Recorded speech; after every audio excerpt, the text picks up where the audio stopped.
మా latest videos కోసం మా ఈ తెలుగు న్యూస్ ఛానల్ సబ్స్క్రైబ్ చేసి గంట సింబల్ యాక్టివేట్ చేసుకోండి.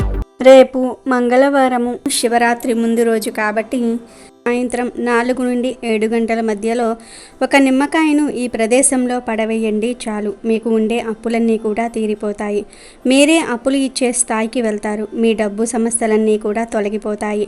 మీరు కోటీశ్వరులు అవుతారు. మీ ఇంట్లో ఉండే దరిద్ర బాధలన్నీ కూడా దూరం అయిపోయి మీరు పట్టిందల్లా బంగారం అవుతుంది.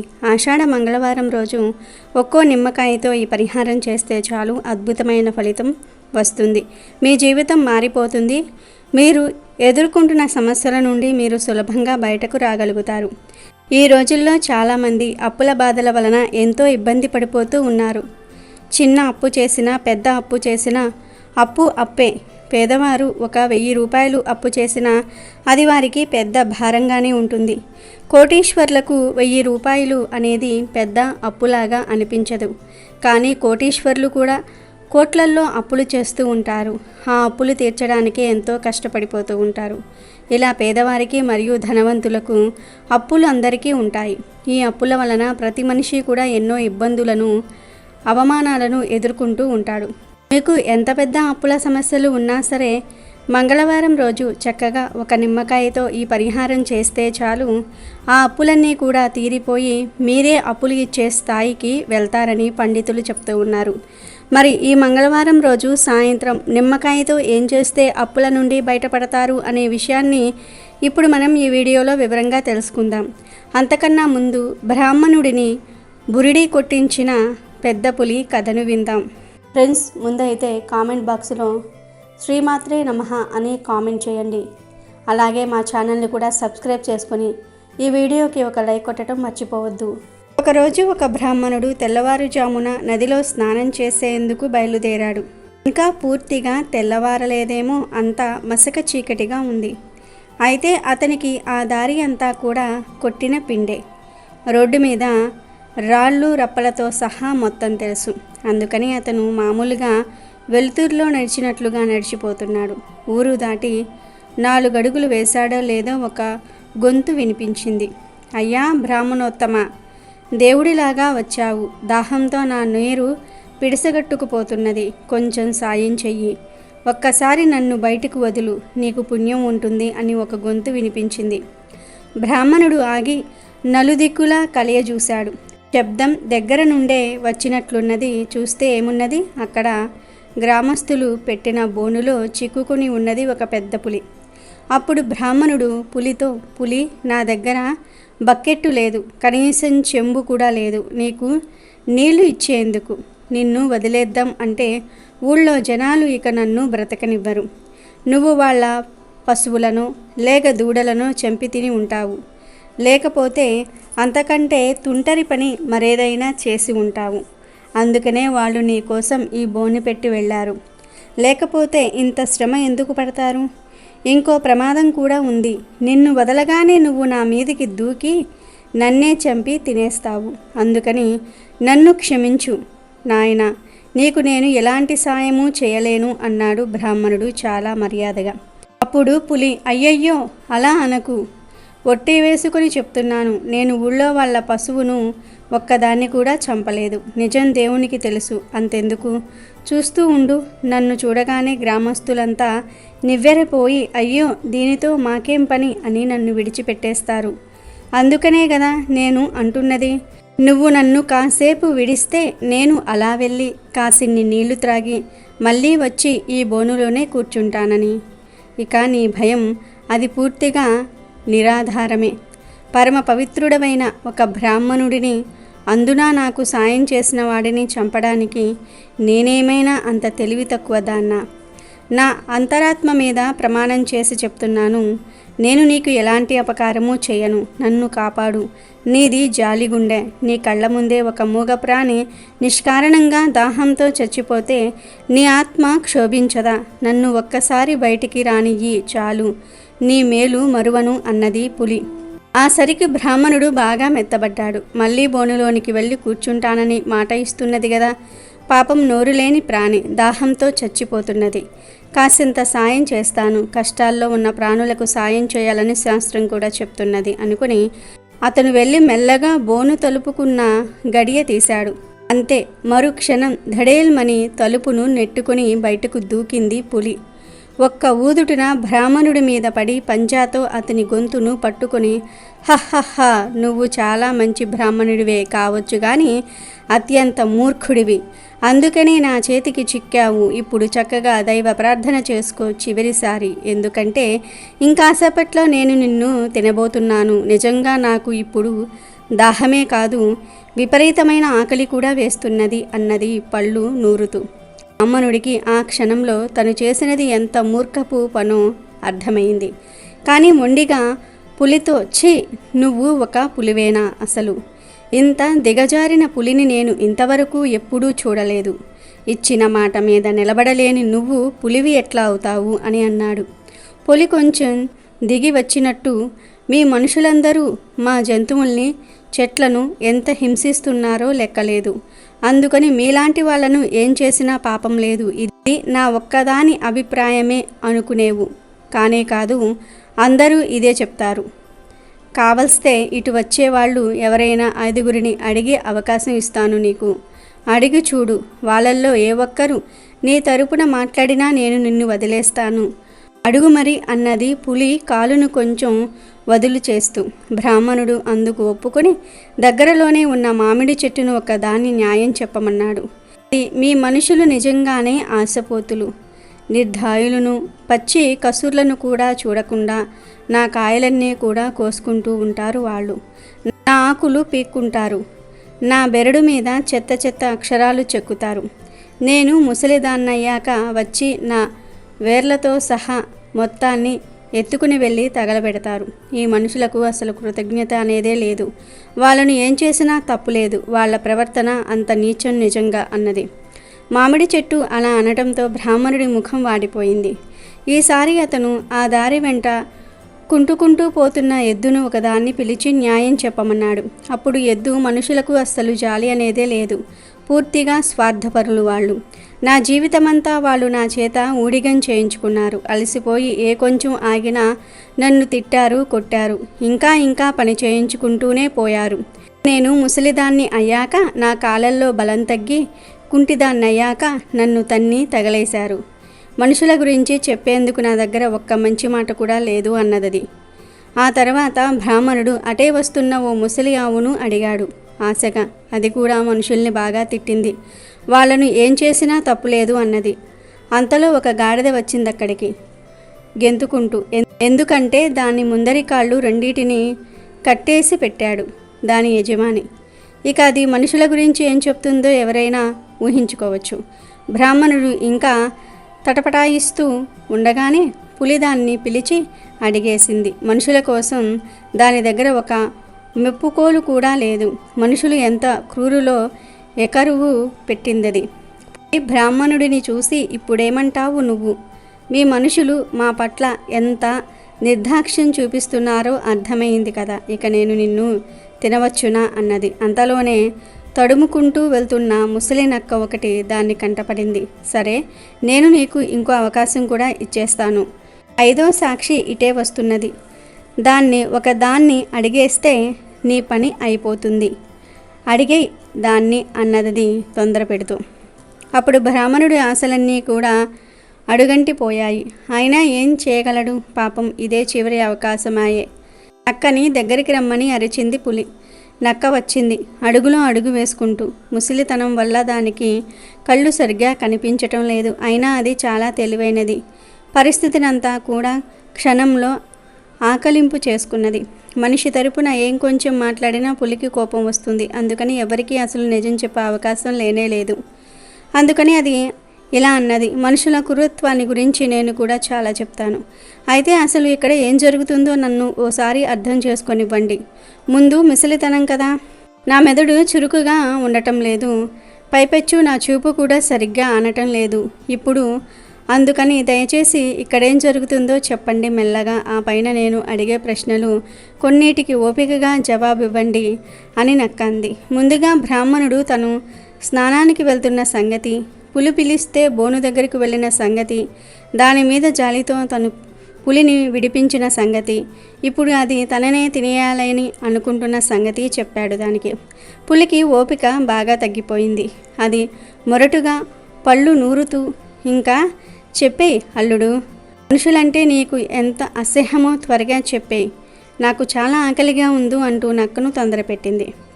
నక్క తల గోక్కున్నది. పులి వైపుకు తిరిగి, మామ, నీకు కోపం కలిగించే మాటలేమి అనను గాని ముందు నాతో సంగతి చెప్పాలి. నువ్వు నీ అంత పెద్ద జంతువు ఇంత చిన్న బోనులో ఎలా పడుతుంది? నిజానికి నువ్వు ఆ బోనులో ఉన్నావన్న సంగతే మింగుడు పడటం లేదు నాకు. ఓసారి చూపించు, ఒక్క క్షణం చాలు. నువ్వు అందులోకి ఎట్లా దూరావు? ఆ గడియ ఎట్లా పడింది అన్నది. పులికి ఓపిక నశించి కోపం వచ్చేసింది. నీ అంత ముసలి డొక్కును, ఇంత తెలివిలేని నక్కను నేను ఎన్నడూ చూడనే లేదు. నేను అందులో ఎలా దూరానో నీకెందుకు ఇప్పుడు? అయినా నీతో మాట్లాడితే మరింత ఆలస్యమవుతుంది తప్ప వేరే ప్రయోజనం ఏమీ ఉండదు. అందుకని చూపిస్తాను చూడు.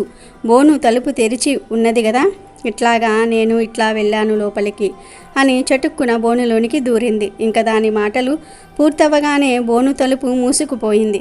గడియ పడిపోయింది. మాటలన్నీ గొంతుకు అడ్డం పడటంతో పులి కాస్త బెత్తరపోయింది. అక్క నవ్వుతూ బ్రాహ్మణుడి వైపుకు తిరిగి, ఇప్పుడు పో స్వామి, నువ్వు పోయి నీ స్నానం కానివ్వు అన్నది. బ్రాహ్మణుడు నక్కకు ధన్యవాదాలు అర్పించుకుంటూ బ్రతుకు జీవుడా అని పరుగు పెట్టాడు. వీడియోలోకి వస్తే, అప్పులకు సంబంధించిన ఎటువంటి పరిహారాలను అయినా సరే మంగళవారం రోజు చేసుకుంటే చాలా అద్భుతమైన ఫలితాలు కలుగుతాయి. కనుక ఈ మంగళవారం రోజు తప్పక ఈ నిమ్మకాయ పరిహారం చేసి చూడండి. చాలా మంచి ఫలితాలు వస్తాయి. నిమ్మకాయలకు మన అప్పులను, మన కష్టాలను తొలగించే శక్తి ఉంది. అంతేకాదు నెగిటివ్ ఎనర్జీని, దృష్టిని తొలగించే శక్తి కూడా ఉంది. అందుకే పరిహార శాస్త్రంలో నిమ్మకాయకు ఎంతో ప్రాధాన్యతను ఇచ్చారు. ఇటువంటి శక్తులు కలిగిన నిమ్మకాయతో ఈ పరిహారం చేసుకున్నాం కనుక దరిద్ర బాధలు, అప్పుల బాధలు, సమస్యలు పోతాయి. అసలు ఏం చేయాలి అంటే ఏమీ లేదు. ఈ మంగళవారం రోజు సాయంత్రం 4 నుండి 7 గంటల మధ్యలో ఒక మంచి నిమ్మకాయను తీసుకోండి. అంటే మచ్చలు లేకుండా ఫ్రెష్గా ఉన్న నిమ్మకాయలను తీసుకోండి. ఈ పరిహారాన్ని ఖచ్చితంగా సాయంత్రం 4 నుండి 7 గంటల మధ్యలో మాత్రమే చేయాలి. వేరే టైంలో చేయకూడదు. ముందుగా అయితే నిమ్మకాయను తీసుకొని దానిని అడ్డంగా 2 ముక్కలుగా కట్ చేయండి. తర్వాత 6 యాలకులను తీసుకోండి. ఆ 6 యాలకులను నిమ్మకాయ మధ్యలో గుచ్చేయండి. అంటే ఒక్కో నిమ్మకాయ మీద 3 యాలకులు గుచ్చి ఆ తర్వాత ఈ 2 నిమ్మకాయ ముక్కలకు సాంబ్రాణి ధూపం చూపించండి. ఇప్పుడు ఈ 2 నిమ్మకాయ ముక్కలను 2 చేతుల్లో పట్టుకొని మీ పూజ గదిలో ఇష్టదైవం ఫోటో ముందు నిలబడండి. దేవుడా, నాకు బాగా అప్పుల సమస్యలు ఉన్నాయి. అప్పుల వాళ్ళు ఇబ్బంది పెడుతూ ఉన్నారు. నా అప్పులు తీరేలాగా చూడు దేవుడా. నేను కూడా అందరిలాగా సంతోషంగా ఉండేలాగా చూడు దేవుడా. కుదిరితే నేను కూడా అప్పులిచ్చే స్థాయికి ఎదిగేలాగా చూడు దేవుడా అని మీ సంకల్పం చెప్పుకోండి. తరువాత ఈ 2 నిమ్మకాయ ముక్కలను తీసుకుని వెళ్ళి 2-3 రోడ్లు కలిసే చోట పడవేయండి. ఎవరికంటా పడకుండా పడవేయండి. ఇలా మొత్తం 3 మంగళవారాలు వరుసగా చేస్తే ఖచ్చితంగా మీకు ఉన్న అప్పులు తీరిపోతాయి.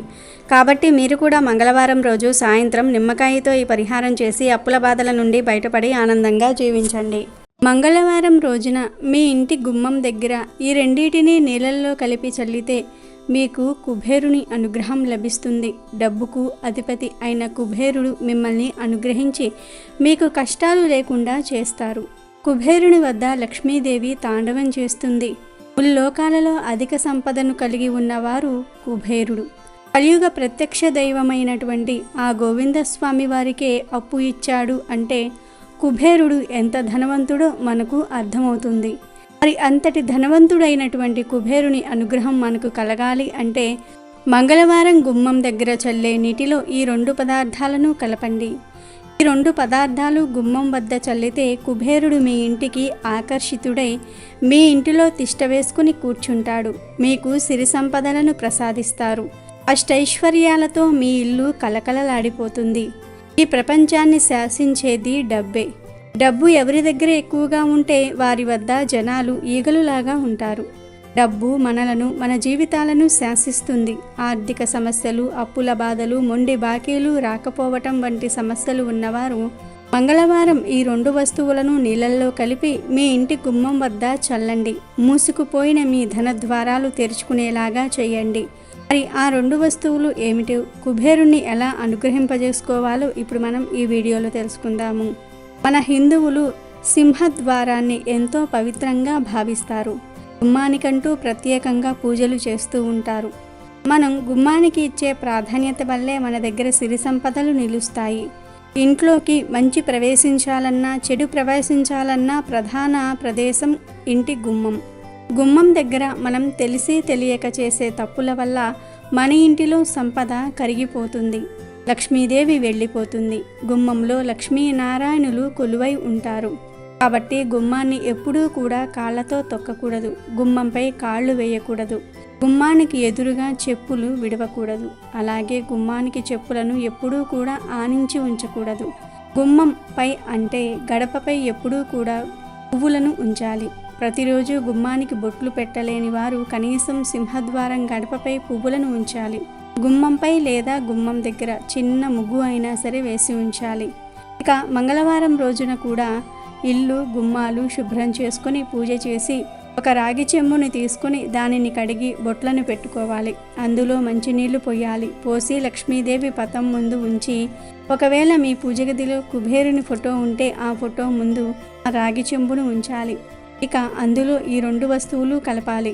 ఆ వస్తువులు ఏమిటో తెలుసుకునే ముందు ఫ్రెండ్స్, మాది ఒక చిన్న రిక్వెస్ట్. మీకు ఈ వీడియో నచ్చితే లైక్ చేసి షేర్ చేయండి. అలాగే మా ఛానల్ని కూడా సబ్స్క్రైబ్ చేసుకోండి. ఇక ఆ 2 వస్తువులు, ఒక వస్తువు కుబేర పచ్చ కుంకుమ. కుబేర పచ్చ కుంకుమ అంటే చాలామందికి అంతగా తెలియదు. మన భారతీయ సంస్కృతిలో పసుపు కుంకుమలకు ఎంతో విశిష్టత ఉంది. అలాగే కుంకుమలలో చాలా రకాలు ఉన్నాయి. అందులో మనకు తెలిసినవి ఎర్ర కుంకుమ, సింధూరము, మీనాక్షి కుంకుమ. వీటిల్లో ఆకుపచ్చ కుంకుమ కూడా ఉంది. ఇది కూడా ఒక రకమైన కుంకుమనే. ఈ కుంకుమను ధరిస్తే కుబేరుని అనుగ్రహం ఖచ్చితంగా ఉంటుంది. కుబేరునికి ఆకుపచ్చ కుంకుమ అంటే చాలా ఇష్టం. కుబేరునికి ఈ కుంకుమ చాలా ప్రీతికరమైనది. మీపై ఆ కుబేరుని అనుగ్రహం ఎల్లప్పుడూ ఉండాలి అంటే వారానికి ఒక్కసారి అయినా సరే కుబేరునికి ఆకుపచ్చ కుంకుమను సమర్పించండి. ఆకుపచ్చ కుంకుమను కుబేరునికి సమర్పిస్తే మీకు ఆర్థిక సమస్యలే ఉండవు. ఆకుపచ్చ రంగు కుంకుమను ధరిస్తే ధనలక్ష్మి అనుగ్రహం కూడా మీకు కలుగుతుంది. ఈ పచ్చరంగు కుంకుమ పూజా స్టోర్స్లో లభిస్తుంది. ఐశ్వర్యాన్ని ప్రసాదించే ఈ పచ్చరంగు కుంకుమను లక్ష్మీదేవి పటం వద్ద పెట్టి రాగి చెంబులో కలపాలి. మాకు ఆర్థిక సమస్యలు ఎక్కువగా ఉన్నాయి, డబ్బు మా వద్ద నిలవటం లేదు అనుకునేవారు కుబేర పచ్చ కుంకుమను నీళ్ళలో కలపండి. మాకు కష్టాలు ఎక్కువగా ఉన్నాయి, ఇంటిలో ఏదో ఒక సమస్య వస్తుంది, నరదృష్టి ఎక్కువగా ఉంది అనేవారు ఆ నీళ్ళల్లో ఎర్ర కుంకుమను కలపండి. ఎర్ర కుంకుమ నీళ్లు చెడును మీ ఇంట్లోకి రాకుండా చేస్తాయి. ఎర్ర కుంకుమ నీళ్లు ఎంతో శక్తి కలిగి ఉంటాయి. పూర్వం నుండి ఎర్ర నీళ్లను ఎన్నో రకాలుగా వాడుతూ ఉంటారు. ఎర్ర నీళ్లను ఈ పరిహారంలో వాడటం వల్ల మీకు ఖచ్చితంగా మంచి శుభ ఫలితాలు చూస్తారు. ఇక ఆ నీటిలో కలపాల్సిన 2వ వస్తువు పచ్చ కర్పూరం. పచ్చ కర్పూరం మంచి సువాసనను కలిగి ఉంటుంది. పచ్చ కర్పూరంతో ఏ పరిహారం చేసినా మనకు శుభ ఫలితాలే కలుగుతాయి. పచ్చ కుంకుమ లేదా ఎర్ర కుంకుమ మరియు పచ్చ కర్పూరం, వీటిని ఆ రాగి చెంబులో వెయ్యాలి. పచ్చ కర్పూరం త్వరగా నీళ్ళల్లో కరగదు కాబట్టి దానిని పొడిగా చేసి నీళ్ళల్లో వేయాలి. ఇలా చేసి ఆ నీళ్లను ఒక స్పూన్ లేదా ఒక ఆకుతో కలపాలి. అలా కలిపి మీ ఇంటిలో ఎన్ని గదులు ఉంటే అన్ని గదుల్లో కిటికీలపై గుమ్మాలపై చల్లాలి. ఇంకా మిగిలిన నీళ్లను కొంచెం ఇంటి సింహద్వారంపై చల్లి ఆ చెంబును సింహద్వారం బయట ఒక మూల కుబేర ముగ్గు వేసి ఆ చెంబును ఆ ముగ్గుపై ఉంచాలి. ఇలా చేస్తే మీకు ఉన్న సమస్యలు ఖచ్చితంగా తీరిపోతాయి. లక్ష్మీ కుబేరుల అనుగ్రహం కలిగి మీకు కోట్ల సంపద వస్తుంది. పచ్చ కుంకుమ, పచ్చ కర్పూరానికి ఎంతో విశిష్టత ఉంది. ఈ 2 వస్తువులకు ధనమును ఆకర్షించే శక్తి కూడా ఉంది. కాబట్టి మంగళవారం మీ ఇంటి గుమ్మం దగ్గర ఈ 2 వస్తువులను చల్లండి. అష్టైశ్వర్యాలను మీ సొంతం చేసుకోండి. అలాగే మీ ఇంటిలో ఎప్పుడు డబ్బు నిలవాలి అనుకుంటే ప్రతి మంగళవారం ఇలానే చేయండి. అలాగే ఇంటి ముందు వేసే ముగ్గులో కొంచెం కుంకుమ కలపండి. ముగ్గులో కుంకుమను కలిపితే కుబేరుడు మీ ఇంటికి త్వరగా ఆకర్షితుడవుతాడు. మనం ఇంటి ముందు వేసే ముగ్గు వల్ల కూడా మన ఇంటికి దేవతలు ఆకర్షితులవుతారు. మీకు దేనికి లోటు అనేది ఉండదు. డబ్బు, సంతోషము, మనశ్శాంతి అన్నీ లభిస్తాయి. ఈ విధంగా ప్రతి మంగళవారం చేస్తే ఉన్నట్టుండి మీరు ధనవంతులుగా మారిపోతారు. ఇక ఆ నీళ్లను మరుసటి రోజు చెట్ల వద్ద పోసేయండి. అంటే మీ పెరట్లో ఉండే చెట్ల మొదట్లో పోసేయండి. మళ్ళీ ఆ చెంబును శుభ్రంగా కడుక్కోండి. ఇలా చేస్తే మీకు ఉన్న దరిద్రమంతా కూడా పోయి అదృష్టవంతులుగా మారుతారు. మంగళవారం రోజున మీ ఇంటి గుమ్మం దగ్గర ఈ రెండింటినీ నీళ్ళల్లో కలిపి చల్లితే మీకు కుబేరుని అనుగ్రహం లభిస్తుంది. డబ్బుకు అధిపతి అయిన కుబేరుడు మిమ్మల్ని అనుగ్రహించి మీకు కష్టాలు లేకుండా చేస్తారు. ఈ 2 పదార్థాలు గుమ్మం వద్ద చల్లితే కుబేరుడు మీ ఇంటికి ఆకర్షితుడై మీ ఇంటిలో తిష్ట వేసుకుని కూర్చుంటాడు. మీకు సిరి సంపదలను ప్రసాదిస్తారు. అష్టైశ్వర్యాలతో మీ ఇల్లు కలకలలాడిపోతుంది. మరి మీకు డబ్బు సమస్యలు, కుటుంబ సమస్యలు ఉంటే మంగళవారం రోజున ఇంటి గుమ్మం దగ్గర ఈ 2 కలిపి చల్లండి. మంగళవారం మంచి తిథి కలిసిన రోజున ఈ పరిహారం చేస్తే ఎంతో ప్రయోజనం కలుగుతుంది. ఆ పరిహారానికి ఫలితం అనేది వెంటనే కలుగుతుంది. మీ సమస్యలను దూరం చేసుకోవడానికి మీకు ఇది చాలా చక్కటి ఉపాయం. ఈ పరిహారాన్ని అందరూ చేసి సిరి సంపదలను, సకల శుభాలను మీ సొంతం చేసుకుని ఆనందంగా జీవించండి. అమెజాన్లో బెస్ట్ డిస్కౌంట్స్ కోసం వీడియో డిస్క్రిప్షన్లో లింకు ఉంది, చూడండి. అలాగే మా టెలిగ్రామ్ ఛానల్ సబ్స్క్రైబ్ చేసుకోండి.